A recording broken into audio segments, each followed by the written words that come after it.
Hello दोस्तों, स्वागत है आप सभी का आज के सेशन में। आशा करता हूं आप सभी स्वस्थ होंगे, मस्त होंगे और अपने अपने एग्जाम्स की प्रिपरेशन अच्छे से कर रहे होंगे। अभी तक हमने इंडियन पॉलिटी के 3 लेक्चर ऑलरेडी देख चुके हैं और ये चौथा लेक्चर है जिसमें हम पॉलिटी को डिटेल में देखते हैं। बाद में उस टॉपिक से संबंधित कुछ प्रश्नों को हल करके देखते हैं। ये सभी टॉपिक्स और प्रश्न काफी महत्वपूर्ण है जो आगे आने वाले एग्जाम को ध्यान में रखकर तैयार किया गया है। अतः आप इस लेक्चर को पूरे अंत तक देखें और बार बार देखें जिससे ये टॉपिक और कंसेप्ट आपका दोनों क्लियर हो और इससे संबंधित प्रश्न भी आसानी से बनने लगे। अभी तक हमने अपने पॉलिटी के पूर्व के 3 लेक्चर्स में संविधान सभा, संविधान कैसे तैयार हुआ और संविधान के ऐतिहासिक पक्षों को देखा था। आगे हम देखेंगे हमारा संविधान 26 नवंबर 1949 को तैयार हो गया था और 26 जनवरी 1950 को लागू हो गया था।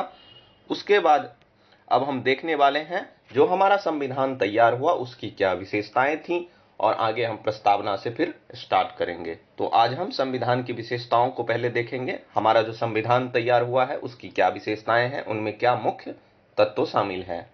चलिए आज के टॉपिक को देखें। उससे पहले अगर आप मेरे चैनल पे नए आए हैं तो चैनल को सब्सक्राइब कर लीजिए, वीडियो को लाइक कर दीजिए और उसे शेयर कर दीजिए, बेल आइकन को भी दबा लीजिए और वीडियो को ज़्यादा से ज़्यादा शेयर कीजिए ताकि अधिक से अधिक लोगों तक पहुंच सके और इस टॉपिक्स को पढ़कर इसका लाभ उठा सकें।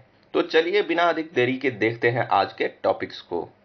अभी तक हमने जो पढ़ा था उसमें संविधान के ऐतिहासिक पक्षों को देखा था, संविधान सभा के बारे में पढ़ा था और संविधान जो तैयार हुआ उसके बाद उसमें क्या क्या तत्व शामिल थे उसको हम आज देखने वाले हैं। तो देखते हैं संविधान की प्रमुख विशेषताएं। हमारा जो इतना बड़ा संविधान तैयार हुआ है उसकी क्या क्या विशेषताएं हैं। तो हमारा जो संविधान तैयार हुआ था यह विश्व का सबसे लंबा लिखित संविधान था। भारत का संविधान जो है वो विश्व का सबसे लंबा लिखित संविधान है। अगर मूलतः इसकी बात करें तो संविधान जो हमारा मूल तैयार हुआ था उसमें कुल 22 भाग थी और 395 अनुच्छेद थे और 8 अनुसूचियां शामिल थी। इसको याद रखिएगा, पूछे जाते हैं इससे प्रश्न। मूल संविधान में कुल कितने भाग थे? 22 भाग, 395 अनुच्छेद और 8 अनुसूचियां थी। तो हमारा देश जो कि बहुत बड़ा है उसकी विविधता और विशालता के कारण हमारा संविधान इतना बड़ा है। देश की विशालता, विविधता और ऐतिहासिक कारक, केंद्र और राज्य दोनों के लिए एक ही संविधान, सामने कानूनी दिग्गजों का प्रभुत्व। यानी हमारा जो है केंद्र और राज्य के लिए अलग संविधान नहीं है, एक ही संविधान है। ये इसका कारण है बड़ा होने का। दूसरा, हमारे संविधान सभा के जितने भी सभापति थे उनमें ज्यादातर जो थे वो लॉ बैकग्राउंड से थे, वो ज्यादातर कानूनों के जानकार थे। इस कारण संविधान में बहुत सारे अच्छे तत्वों को जोड़ा गया।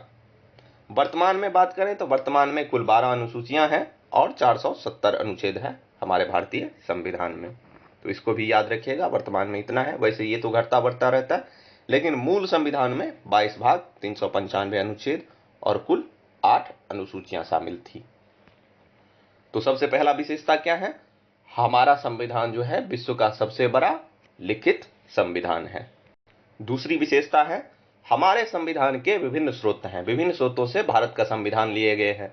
जैसे कई देशों के संविधान में जो प्रमुख विशेषताएं थी, कुछ महत्वपूर्ण चीजें थी, उनको भी भारतीय संविधान में शामिल की गई है। वैसे 1935 के भारत सरकार अधिनियम से हमारे अधिकतर प्रावधान जो है वो लिए गए हैं।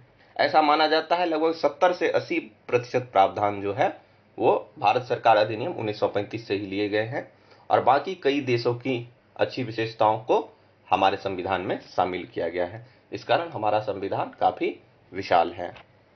अगली विशेषता है हमारा संविधान जो है वो एकात्मक पूर्वाग्रही वाली संघीय सावधान संविधान है, जिसमें भारत को राज्यों का संघ कहा गया है। लेकिन ये कैसा संघ है?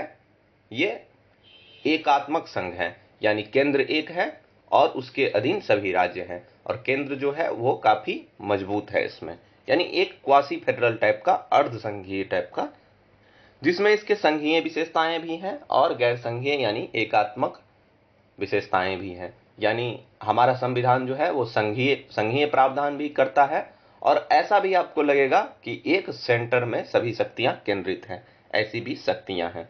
अगर अनुच्छेद 1 की बात करें तो जिसमें कहा गया है भारत को राज्यों का संघ बताया गया है, यहीं से हमें भारत में संघीय प्रणाली होने की जानकारी मिलती है। संघीय विशेषताओं की बात करें तो 2 सरकारें, शक्तियों का विभाजन है, लिखित संविधान है, द्विसदनीयता है, संविधान की सर्वोच्चता है।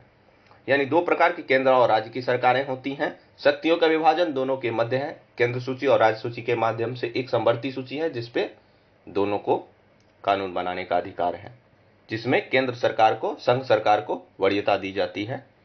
और सबसे ऊपर भारत का संविधान है, संविधान की सर्वोच्चता है, यानी एक संविधान है। अगर हम इसके गैर संघीय विशेषता की बात करें जो इसके एकात्मक प्रकृति को दिखाती है, तो उसमें राज्य के होते हुए भी केंद्र काफी मजबूत है, यानी एक मजबूत केंद्र है। एक संविधान है जो बताता है एक तरह की यूनिटरी व्यवस्था को बताता है। एकल नागरिकता है, यानी चाहे केंद्र का हो या राज्य का, एक प्रकार की नागरिकता है, एक नागरिकता है। जैसे अमेरिका में जो है वो केंद्र की अलग नागरिकता होती है और राज्य की अलग नागरिकता, यानी दो प्रकार की नागरिकता प्रावधान है। लेकिन भारत में ऐसा नहीं है, एक ही प्रकार की केंद्रीय भारत की नागरिकता होती है। एकीकृत न्यायपालिका है जिसमें सेंटर में सुप्रीम कोर्ट होता है और उसके अधीन अन्य सबऑर्डिनेट कोर्ट्स होते हैं।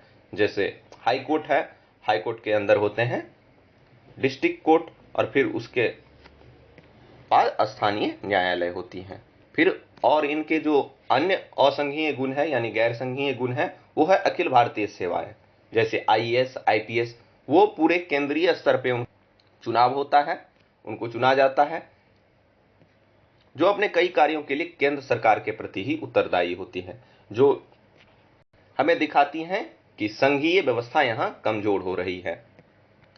एक आपातकालीन का भी प्रावधान है जिसमें केंद्र सरकार क्या करती है, यानी राष्ट्रपति के नेतृत्व वाली केंद्र सरकार, वो सभी राज्य की सभी शक्तियों को अपने हाथ में केंद्रित कर लेती हैं, राज्य की शक्तियों को नष्ट कर देती हैं, जो इसके गैर संघीय प्रकृति को दर्शाती हैं। तो भारत के संविधान की बात करें तो ये दोनों के मध्य में है, ना ये पूर्ण संघ है, ना ये पूर्ण संघीय व्यवस्था वाला राज्य है और ना ही यह एकात्मक व्यवस्था वाला राज्य है, यानी दोनों के मध्य में अर्ध संघीय यानी क्वासी फेडरल प्रकृति का राज्य है। तो याद रखिएगा ये भारतीय संविधान की एक विशेष गुण है कि भारत का संविधान जो है क्वासी फेडरल प्रकृति का है, जिसमें केंद्र को भी शक्तियां दी गई है, राज्य को भी शक्तियां दी गई है, लेकिन केंद्र की वरीयता अधिक है, केंद्र के पास शक्ति अधिक है, वो राज्य के शक्तियों को आपातकालीन परिस्थिति में नियंत्रित कर सकती है। अगली विशेषता है भारतीय संविधान कठोर और लचीलापन दोनों पाया जाता है। कठोरता और लचीलापन दोनों हमारे भारतीय संविधान में मौजूद है। यानी इसका अर्थ क्या है कठोरता और लचीलापन होने का भारतीय संविधान में? तो यानी संविधान के कुछ अनुच्छेद ऐसे हैं जिसमें आसानी से संशोधन किए जा सकते हैं और कुछ अनुच्छेद ऐसे हैं जिसमें संशोधन करना काफी कठिन है। कुछ प्रावधान है जिसमें उपस्थित सदस्यों में जो बहुमत हो जाए, यानी एक अधिक हो जाए, आधे से एक अधिक, तो उसमें संशोधन हो जाते हैं। कुछ है जो 2/3 बहुमत से संशोधित होते हैं और कुछ है 2/3 होने के बाद भी राज्यों की आधी सहमति के बाद संशोधन होता है, जो कि काफी कठिन प्रक्रिया है। जैसे अमेरिकी संविधान है तो उसमें किसी भी खंड में संशोधन करने के लिए काफी लंबी प्रक्रिया होती है, इस कारण से वहां जो संशोधन करना है वो काफी कठिन है, इसीलिए उसे कठोर संविधान कहा जाता है। जबकि ब्रिटिश संविधान है वो एक मौखिक प्रकृति का संविधान है जिसमें आसानी से संशोधन संसद के द्वारा किया जा सकता है। और हमारा भारत जो है वो दोनों का मिश्रण है, इसमें आसानी से भी संशोधन किया जा सकता है कई खंड में, और कई खंड ऐसे हैं जिसमें संशोधन करना काफी कठिन है। इसीलिए भारत का संविधान जो है कठोरता और लचीलापन दोनों प्रकृति को दिखाता है।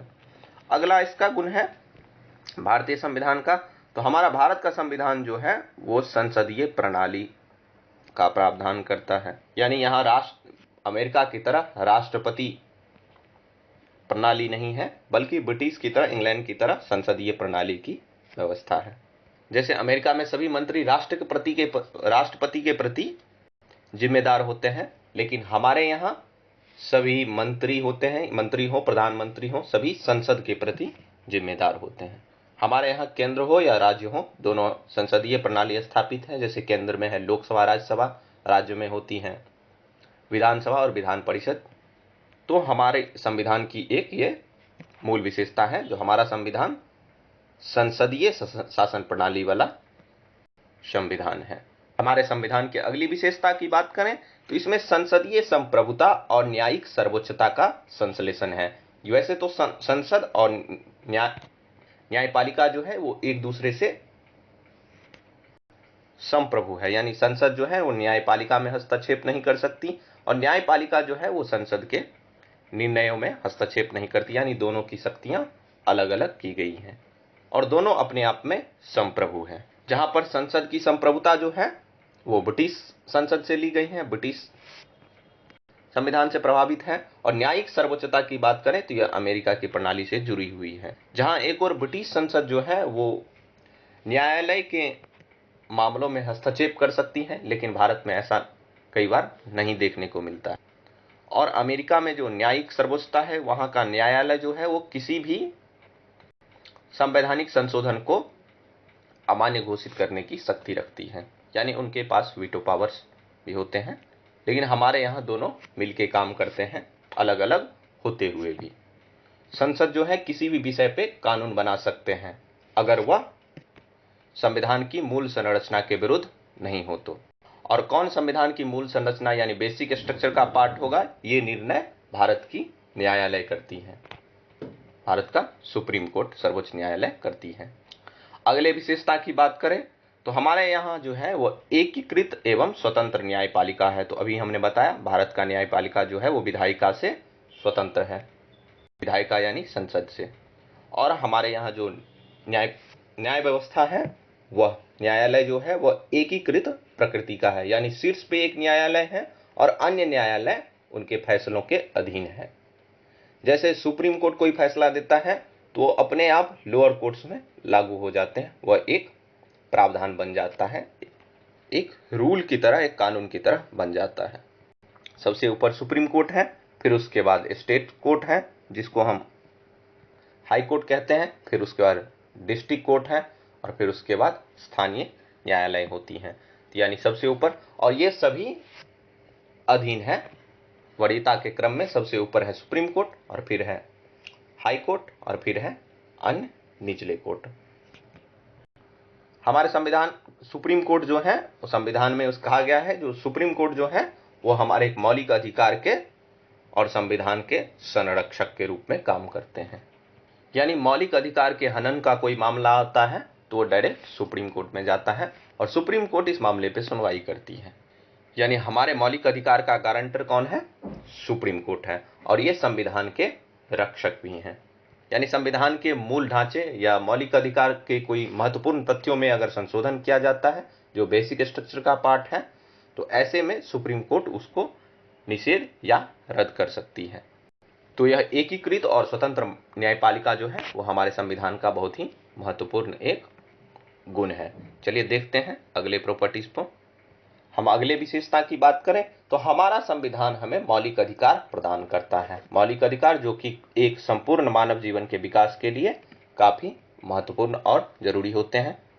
मौलिक अधिकार मानव के सर्वांगीण विकास को में कोई किसी प्रकार की बाधा ना आए, उसको ध्यान में रखकर तैयार किया जाता है और मौलिक अधिकार की रक्षा की गारंटी संविधान के माध्यम से हमें सुप्रीम कोर्ट यानी सर्वोच्च न्यायालय देती है। मौलिक अधिकार की बात करें तो यह हमारे संविधान के भाग 3 में है और इनमें कुल 6 मौलिक अधिकार हमको प्रदान किए गए। अभी 6 हैं, पूर्व में 7 थे, बाद में संपत्ति के अधिकार को हटा दिया गया था। अभी हम इसको संक्षेप में शॉर्ट में समझेंगे, बाद में हम इस पे अलग से भी आगे पढ़ेंगे पूरे डिटेल में मौलिक अधिकार को। अभी हम संविधान की विशेषता पढ़ रहे हैं, इसीलिए उसी अनुसार से इसको शॉर्ट में समझेंगे। जो संविधान के मौलिक अधिकार जो है वो हमारे संविधान की एक महत्वपूर्ण विशेषता है। तो कुल 6 मौलिक अधिकार अभी हमें प्राप्त हैं, जिनमें पहला है समानता का अधिकार, जो कि अनुच्छेद 14 से 18 तक है। याद रखिएगा इसको, पॉइंट्स में अगर याद रखेंगे तो काफी इंपॉर्टेंट होगा, काफी महत्वपूर्ण है और ये आगे आपको क्वेश्चन को सॉल्व करने में काफी आसानी होगी। तो पहला जो हमारा मौलिक अधिकार है वो है समानता का अधिकार। जो अनुच्छेद 14 से 18 तक है। अगला है स्वतंत्रता का अधिकार, जो कि अनुच्छेद 19 से 22 तक है। फिर तीसरा है शोषण के विरुद्ध अधिकार, जो कि अनुच्छेद 23 से 24 तक है। चौथा है धार्मिक स्वतंत्रता का अधिकार, अनुच्छेद 25 से 28 है। पांचवा है सांस्कृतिक और शैक्षणिक अधिकार, अनुच्छेद 29 से 30 है। छठा है संवैधानिक उपचार का अधिकार, अनुच्छेद 32।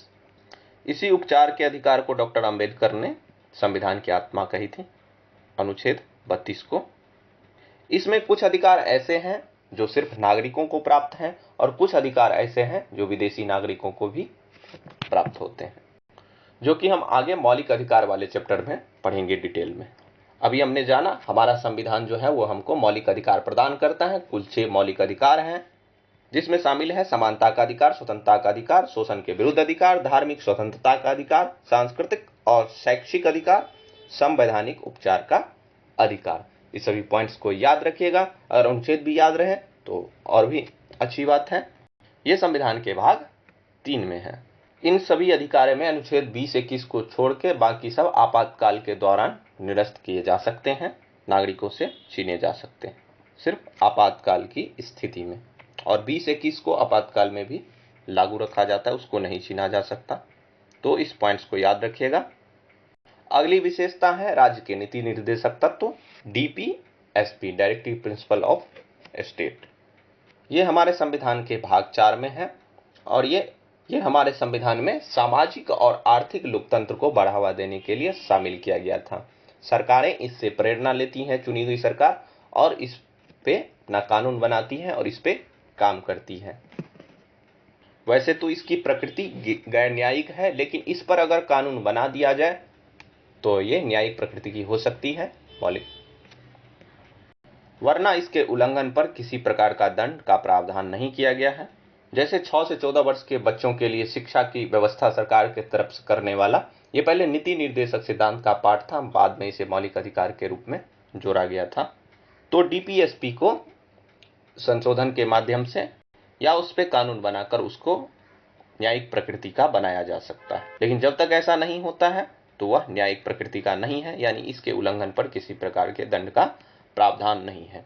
अगर नीति निर्देशक सिद्धांत की बात करें, इनकी प्रकृति की बात करें तो इनको 3 वर्गों में विभाजित किया गया है, जिसमें है समाजवादी प्रकृति इसकी, और गांधीवादी प्रकृति, और उदार बौद्धिक। उदार बौद्धिक यानी हुआ आधुनिक समाज में बदलाव के साथ साथ जो सिद्धांत जन्म लेते हैं उस पर आधारित है। जैसे यूनिफॉर्म सिविल कोड है वो उदार बौद्धिक प्रकृति का है।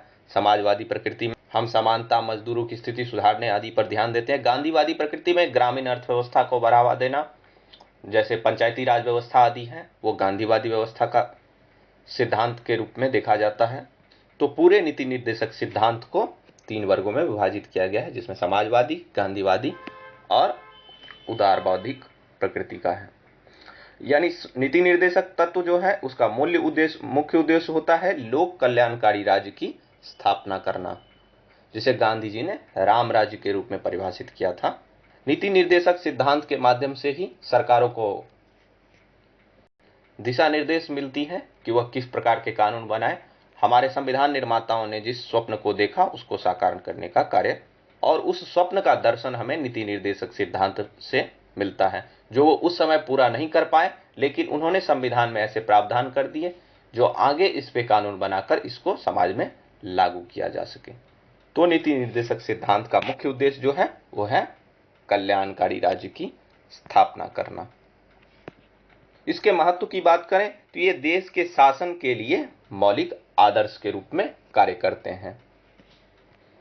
राज्य अपनी योजनाओं में इसको शामिल करके इसको कानून बनाकर इस सिद्धांत को लागू कर सकते हैं। ये राज्य का कर्तव्य माना जाता है। उनका कर्तव्य है कि वह नीति निर्देशक तत्वों को अपने योजनाओं में के माध्यम से क्रियान्वित करें। आगे हम वैसे नीति निर्देशक तत्व को भी डिटेल में पढ़ेंगे, अभी इतना ही रखते हैं और चलते हैं अगली विशेषता पर। अगली विशेषता है धर्मनिरपेक्ष राज्य। भारत जो है वह एक धर्मनिरपेक्ष, यानी धर्मनिरपेक्ष के स्थान पे अगर हम पंथ निरपेक्ष शब्द यूज करें तो और भी अच्छा होगा, क्योंकि 42वें संविधान संशोधन 1976 के तहत पंथ निरपेक्ष शब्द ही जोड़ा गया था वैसे पंथ निरपेक्ष धर्मनिरपेक्ष में कोई ज्यादा अंतर सामान्यतः नहीं देखा जाता, लेकिन डीप स्तर पे देखा जाए तो ऐसा हो जाता है। भारत का जो धर्मनिरपेक्ष है यानी सेकुलरिज्म है, वो पश्चिमी सेकुलरिज्म, पश्चिमी धर्मनिरपेक्ष से अलग है। पश्चिम में राज्य को जो है वो धार्मिक मामलों से दूर रखने के लिए कहा जाता है, लेकिन यहाँ पे भारत में राज्य जो है वो धार्मिक मामलों में भी कई बार हस्तक्षेप कर सकती हैं। भारत में धर्मनिरपेक्ष का मतलब है सभी के प्रति समान व्यवहार करना, यानी राज्य की दृष्टि में सभी धर्म समान है। और भारत धर्मनिरपेक्ष है, इसका झलक हमें संविधान के अनुच्छेद 14, 15, 16, अनुच्छेद 25 से 30 और अनुच्छेद 44 के माध्यम से हमें ये जानकारी मिलती है। और ये हमें दृष्टिगत होता है कि भारत का संविधान जो है वो धर्मनिरपेक्ष प्रकृति का है। वैसे संविधान के संशोधन 42वें संविधान संशोधन 1976 के माध्यम से संविधान के प्रस्तावना में पंथ निरपेक्ष शब्द को जोड़ा गया था। जैसे है ना, हम भारत के लोग भारत को एक संपूर्ण संप्रभुत्व संपन्न समाजवादी पंथ निरपेक्ष राज्य बनाते हैं, तो पंथ निरपेक्ष से यहाँ प्रावधान है राज्य की दृष्टि में सभी पंथ सभी धर्म जो है वो एक समान है, अर्थात वो किसी के साथ भेदभावपूर्ण व्यवहार नहीं कर सकती। यह संविधान के बेसिक स्ट्रक्चर का भी पार्ट है। अगली विशेषता है सार्वभौमिक वयस्क मताधिकार। सारी विशेषताओं को याद रखिएगा, गौर से देखिएगा। सार्वभौमिक वयस्क मताधिकार वर्ष 1989 में 61वें संविधान संशोधन अधिनियम द्वारा मतदान की आयु को 21 वर्ष से 18 वर्ष कर दी गई। सार्वभौमिक वयस्क मताधिकार की बात करें तो यानी भारत के सभी नागरिक जिनकी उम्र 18 वर्ष या उससे अधिक है वो मतदान करने के योग्य है, यानी वो मतदान कर सकते हैं। इसमें किसी प्रकार का भेदभाव या ऊंच नीच नहीं किया जाता है, यह सभी नागरिकों को समान रूप से प्राप्त है। और ये मताधिकार जो है वो एकल नागरिकता के माध्यम से, यानी प्रत्येक नागरिक को एक वोट देने का, एक मत देने का अधिकार होता है, जो कि पहले 21 वर्ष का था और 61वें संविधान संशोधन 1989 के माध्यम से उसे 21 से घटाकर 18 वर्ष कर दिया गया।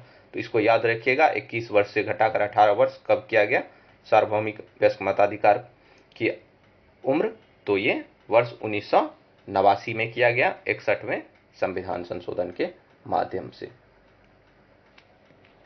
इसी अपने मताधिकार की शक्ति के कारण हम लोकसभा और राज्य विधानसभा के चुनावों में अपना मत प्रदर्शन करते हैं।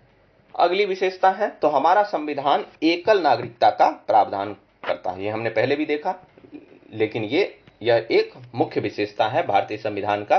जो भारत का संविधान जो है भारत के लोगों को, भारत की जनता को एकल नागरिकता देती है, यानी यहाँ राज्य और केंद्र की अलग नागरिकता नहीं होती है, यहाँ सिर्फ एक देश की एक नागरिकता होती है। वही अमेरिका इसके विपरीत जो है वहां पे दोहरी नागरिकता का प्रावधान है, उसमें राज्य की अलग नागरिकता होती है और देश की यानी केंद्र की अलग नागरिकता होती है।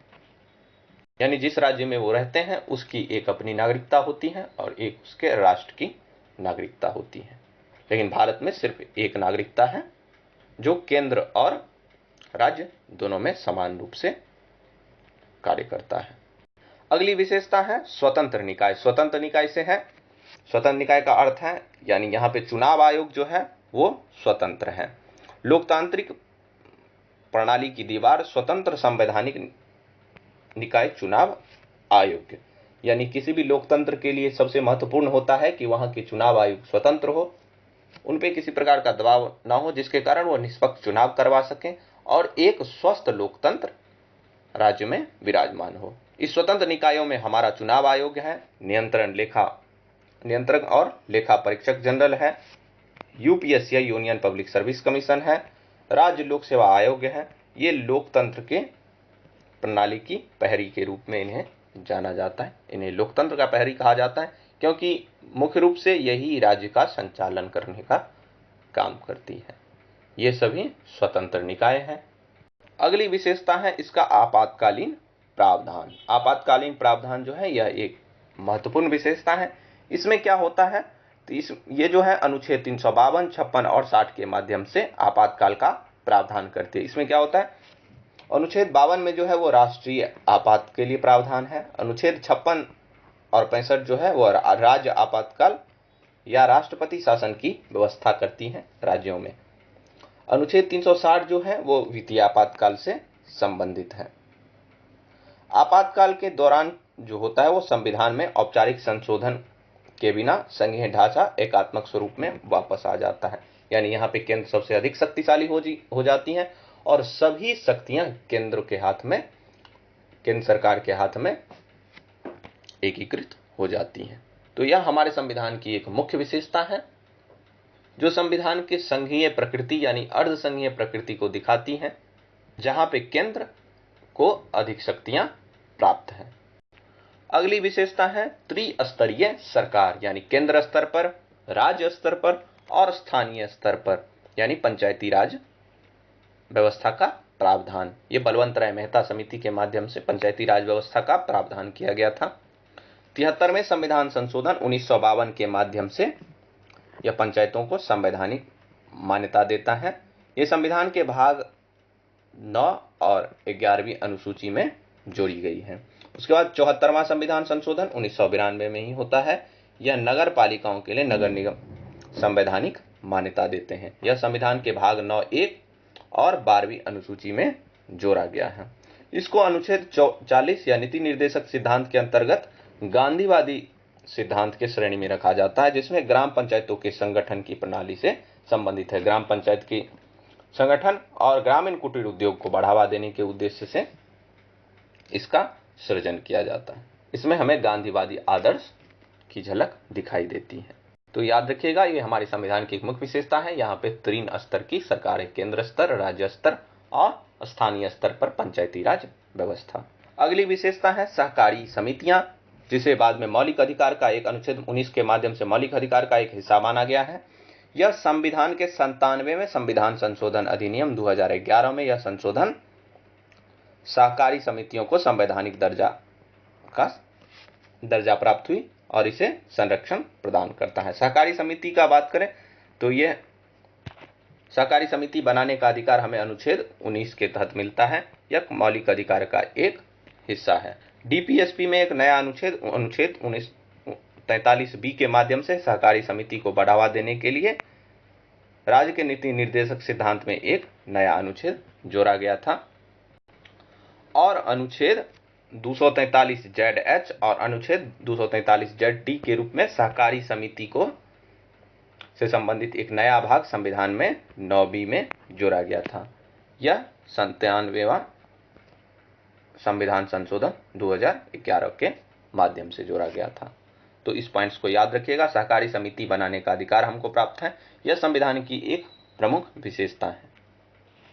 तो यहाँ तक हमने अपने संविधान को, भारतीय संविधान की विशेषताओं को देखा। तो क्या क्या विशेषताएं थी, एक बार फिर से हम थोड़ा एक झलक में देख लेते हैं।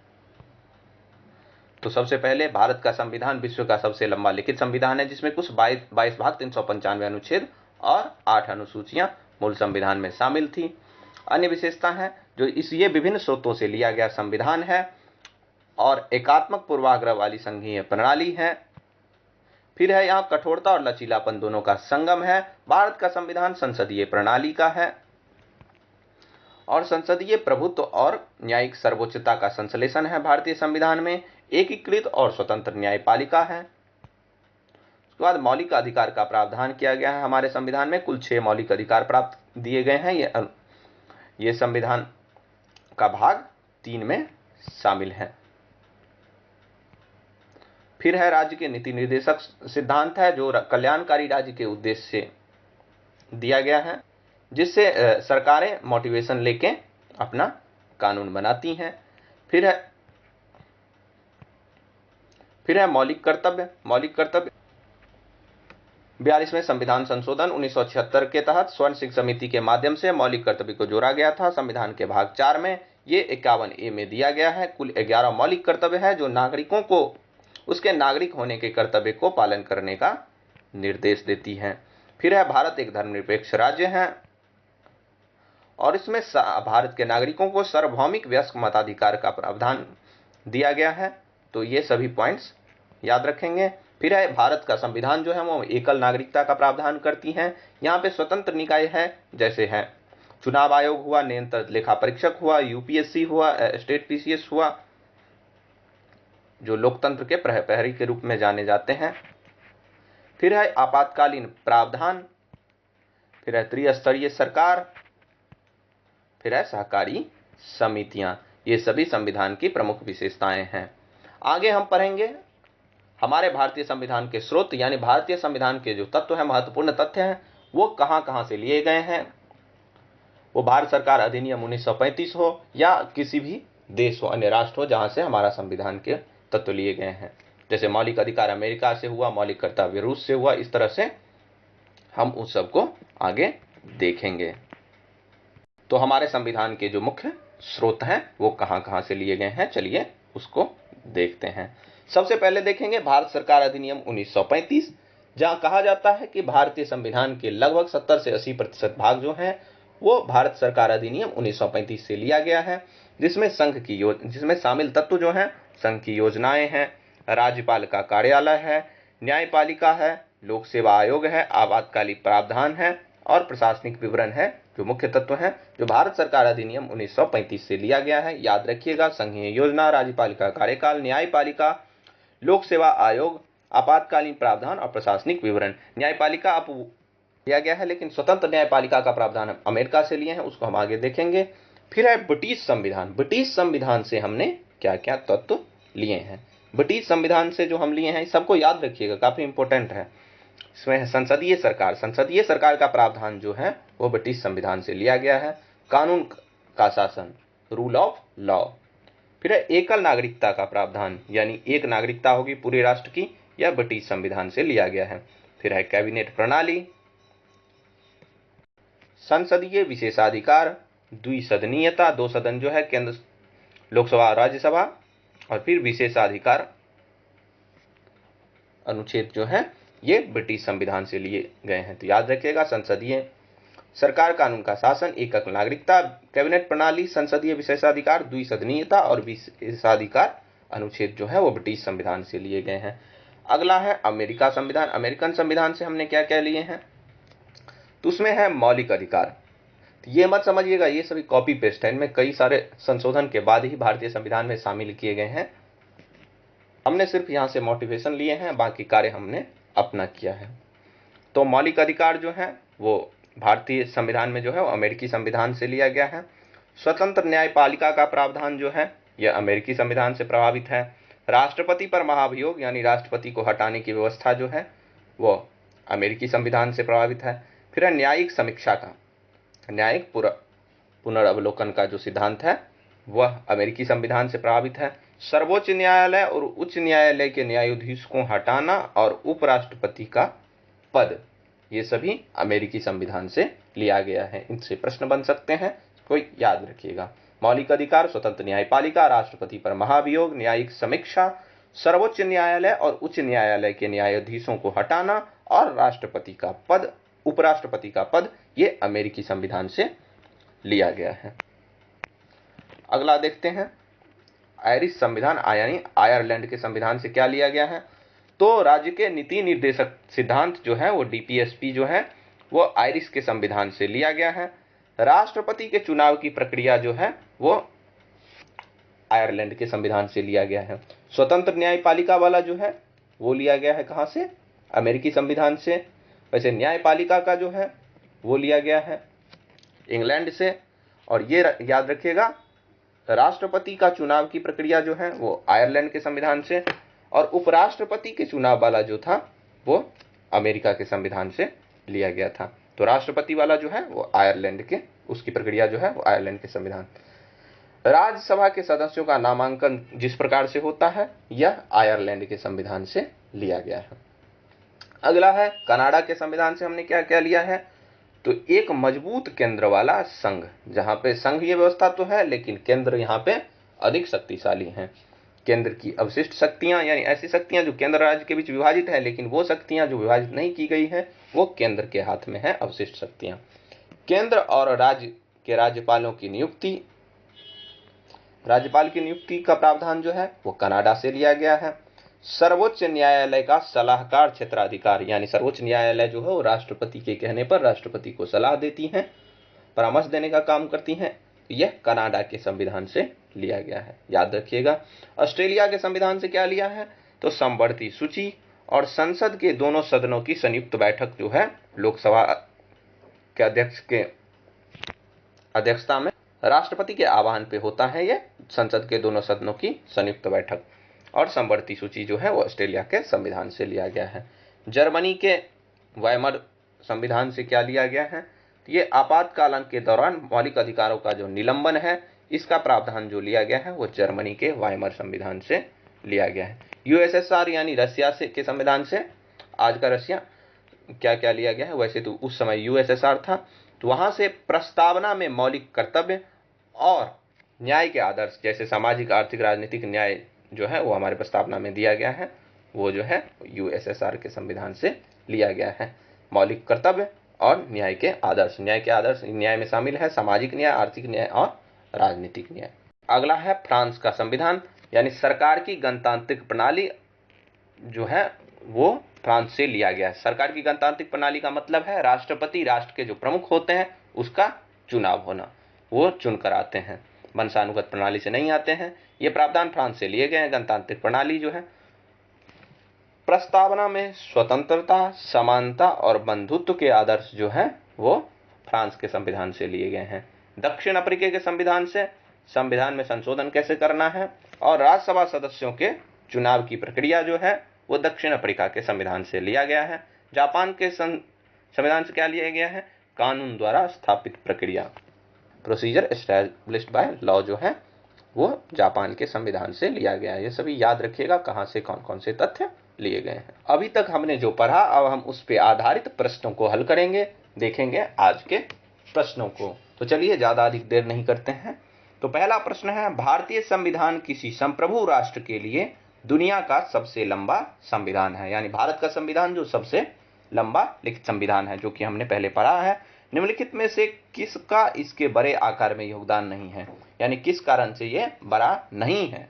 बड़ा है वो तो हम जानते हैं, हमने पढ़ा है आज, लेकिन इसमें से कौन सा ऐसा कारण है जिसके कारण बड़ा नहीं है। तो पहला है भारत सरकार, ऑप्शन में भारत सरकार अधिनियम 1935 से इनपुट। तो यह बात सत्य है, भारत सरकार अधिनियम से बहुत सारे तत्व लिए गए हैं जिसके कारण हमारा संविधान काफी लंबा हो जाता है, तो ये तो नहीं होगा क्योंकि ये करेक्ट है। भौगोलिक और ऐतिहासिक कारण, भारत जो है वो एक विशाल देश है, इसके कई भौगोलिक संरचनाएं अलग अलग हैं, इसके कई सारे ऐतिहासिक पक्ष है जो इसके संविधान को बड़ा बनाता है। फिर है संविधान में विभिन्न समाज सुधारकों के आदर्श को समावेश किया गया है। ये तो किया गया है, लेकिन इसके कारण संविधान लंबा है ऐसा नहीं कह सकते हैं, तो ये अभी डॉट पॉइंट है। फिर है संघ और राज्यों के लिए एकल संविधान, तो ये बात भी सत्य है, संघ और राज्य का जो है एकल संविधान है, यानी एक संविधान है, इस कारण से हमारा संविधान बहुत लंबा हो गया। तो हमने आज जो पढ़ा है उसमें हमने क्या क्या देखा था, भारत सरकार अधिनियम, उसके भौगोलिक और ऐतिहासिक कारक को देखे थे, और संघ और राज्यों के लिए एकल संविधान को देखे थे, जिसके कारण भारत का संविधान इतना बड़ा है। लेकिन हमने ये नहीं देखा कि विभिन्न समाज सुधारकों के आदर्श को समावेश किया गया है, इस कारण से भारत का संविधान लंबा है, ऐसा नहीं है। इस कारण से इस क्वेश्चन का राइट आंसर होगा option number C. C is right answer. चलते हैं अगले प्रश्न पर। हमारा अगला प्रश्न है, भारत के संविधान निर्माताओं ने स्वतंत्रता, समानता और बंधुत्व की अवधारणा किस संविधान से ली थी। अभी हमने पढ़ा है समानता और स्वतंत्रता और बंधुत्व की अवधारणा किस संविधान से ली गई है। इसका ऑप्शन दिया है, ऑप्शन नंबर ए फ्रांसीसी संविधान से, ऑप्शन नंबर बी कनाडाई संविधान से, ऑप्शन नंबर सी ब्रिटिश संविधान से, ऑप्शन नंबर डी आयरिश संविधान से। तो अभी हमने देखा था समानता, स्वतंत्रता और बंधुत्व की अवधारणा जो है वो फ्रांस के संविधान से लिया गया है, तो इस क्वेश्चन का राइट आंसर होगा ऑप्शन नंबर ए। चलिए हम आपको थोड़ा दिखा देते हैं, ये देखिए फ्रांस के संविधान से हमने लिया था गणतांत्रिक प्रणाली और प्रस्तावना में स्वतंत्रता, समानता और बंधुत्व के आदर्श, तो याद रखिएगा। चलते हैं अपने नेक्स्ट प्रश्न पर।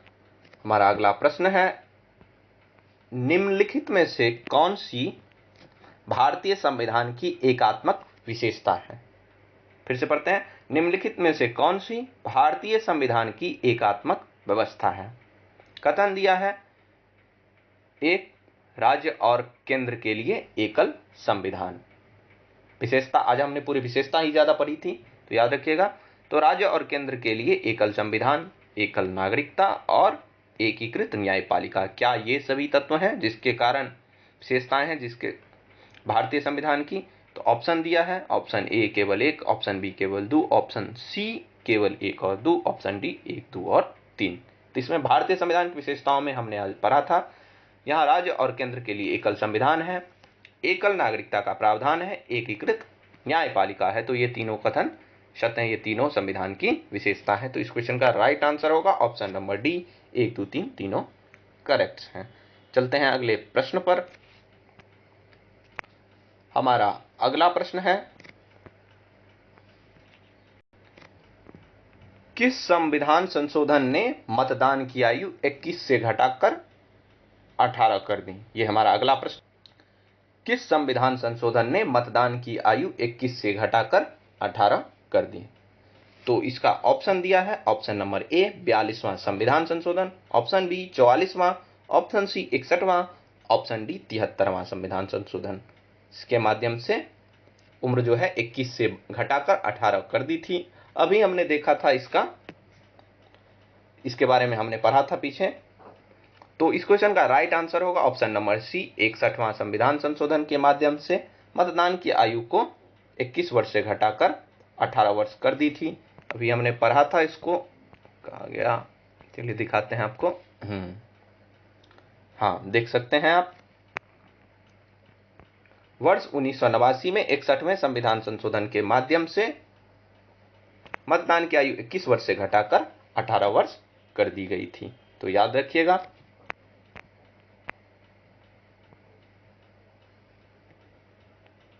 तो इस क्वेश्चन का राइट आंसर होगा ऑप्शन नंबर सी, 61वां संविधान संशोधन के माध्यम से मतदान की आयु को 21 वर्ष से घटाकर 18 वर्ष कर दी गई। चलते हैं अगले प्रश्न पर। हमारा अगला प्रश्न है, भारतीय संविधान निम्नलिखित में से किस पर आधारित है? भारतीय संविधान निम्नलिखित में से किस पर आधारित है? ऑप्शन दिए हैं, ऑप्शन ए ब्रिटिश संसदीय प्रणाली पर, ऑप्शन बी अमेरिकी राष्ट्रपति प्रणाली पर, ऑप्शन सी फ्रांसीसी अर्ध राष्ट्रपति प्रणाली पर, ऑप्शन डी उपरोक्त में से सभी। तो हम सभी अभी पढ़े थे पीछे, भारत का संविधान जो है वो ब्रिटिश संसदीय प्रणाली पर आधारित है। तो इस क्वेश्चन का राइट आंसर हो जाएगा ऑप्शन नंबर ए, ब्रिटिश संसदीय प्रणाली। चलते हैं अगले प्रश्न पर। अगला प्रश्न जो है वो है, संवैधानिक सरकार का क्या अर्थ है? संवैधानिक सरकार का अर्थ क्या है? ऑप्शन दिया है, ऑप्शन ए संघीय ढांचे वाली राष्ट्र की प्रतिनिधि करना, ऑप्शन बी ऐसी सरकार जिसके मुखिया को नाम मात्र की शक्तियां प्राप्त हो, ऑप्शन सी ऐसी सरकार जिसके मुखिया को वास्तविक शक्तियां प्राप्त हो, ऑप्शन डी संविधान के शर्तों द्वारा सीमित सरकार।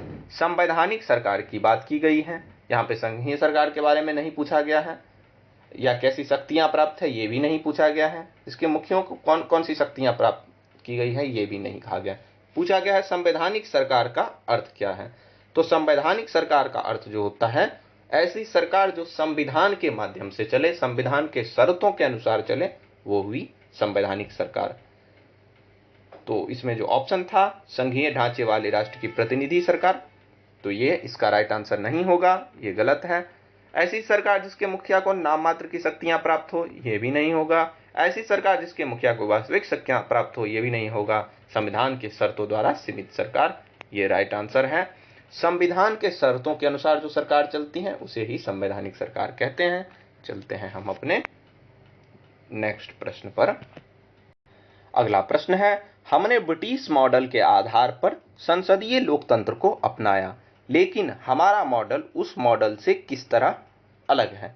हमने ब्रिटिश संसदीय मॉडल को अपनाया और हमारा जो मॉडल है, भारतीय मॉडल, वह ब्रिटिश मॉडल से किस प्रकार अलग है। तो इसमें कथन दिए हैं, कानून बनाने के मामले में ब्रिटिश संसद सर्वोच्च या संप्रभु है, लेकिन भारत में संसद की कानून बनाने की शक्ति सीमित है। अगला कथन है, भारत में संसद के किसी अधिनियम में संशोधन की संवैधानिकता से संबंधित मामलों को सर्वोच्च न्यायालय द्वारा संविधान पीठ को भेजा जाता है। नीचे दिए गए कोड का उपयोग कर सही उत्तर चुने। ऑप्शन है ऑप्शन ए केवल 1, ऑप्शन बी केवल 2, ऑप्शन सी 1 और 2 दोनों, ऑप्शन डी ना तो 1 और ना ही 2। तो इस क्वेश्चन का राइट आंसर क्या होगा? चलिए फिर से एक बार कथन को देखते हैं। ब्रिटिश मॉडल किस प्रकार भारतीय संसद से अलग है? तो कानून बनाने के मामले में ब्रिटिश संसद सर्वोच्च या संप्रभु है, ये बात तो सत्य है। लेकिन भारत में संसद की कानून बनाने की शक्ति सीमित है। बिल्कुल सही बात है। संसद बनाने की, कानून बनाने की शक्ति सीमित कहाँ है? वह मूल संरचना, संविधान के मूल ढांचा में संशोधन नहीं कर सकती है संसद। तो ये राइट है ये कथन। भारत में संसद के किसी अधिनियम में संशोधन संवैधानिकता से संबंधित मामलों को सर्वोच्च न्यायालय द्वारा संवैधानिक पीठ को भेजा जाता है, ये कथन भी सत्य है। अगर संसद किसी भी मामले पे कानून बनाती हैं तो सर्वोच्च न्यायालय इसका परख करती हैं, उसकी समितियां परख करती हैं कि यह संविधान के मूल ढांचा के विपरीत तो नहीं, तभी उसको स्वीकार किया जाता है, अन्यथा उसको निरस्त किया जा सकता है। तो ये भी राइट है। तो ये दोनों कथन सही हैं, इसीलिए इस क्वेश्चन का राइट आंसर होगा ऑप्शन नंबर सी, 1 और 2 दोनों सही। तो आज हमने देखा कुल 7 प्रश्नों को और बहुत सारे टॉपिक्स को डिस्कस किए, जो काफी इंपॉर्टेंट है, जिसमें हम बहुत सारे तथ्यों को देखे हैं जो आगामी एग्जाम्स के लिए काफी इंपॉर्टेंट है। सारे पॉइंट्स याद रखिएगा। अगर आप सारे पॉइंट्स याद रखते हैं तो उससे संबंधित प्रश्न आसानी से बन जाएंगे। इन टॉपिक्स से संबंधित अपने अपने एग्जाम्स की तैयारी अच्छे से करते रहें और इसी प्रकार वीडियो को देखें और अपने कॉन्सेप्ट्स को क्लियर करें, क्वेश्चन को सॉल्व करने की कोशिश करें। आपके एग्जाम्स के लिए शुभता की कामना करता हूं। वीडियो को ज़्यादा से ज़्यादा शेयर कीजिए और अगर चैनल सब्सक्राइब नहीं किए हैं तो सब्सक्राइब कीजिए, वीडियोज़ को लाइक कीजिए और अपने दोस्तों में शेयर कीजिए ताकि अधिक से अधिक लोगों तक यह पहुंच सकें। चलिए, तो आज आपने अंत तक देखा, इसके लिए आपका धन्यवाद। चलिए देखते हैं, आज के समाप्त करते हैं यहीं पे अपने सारे टॉपिक्स को। कल हम इससे आगे देखेंगे। तो थैंक यू वेरी मच।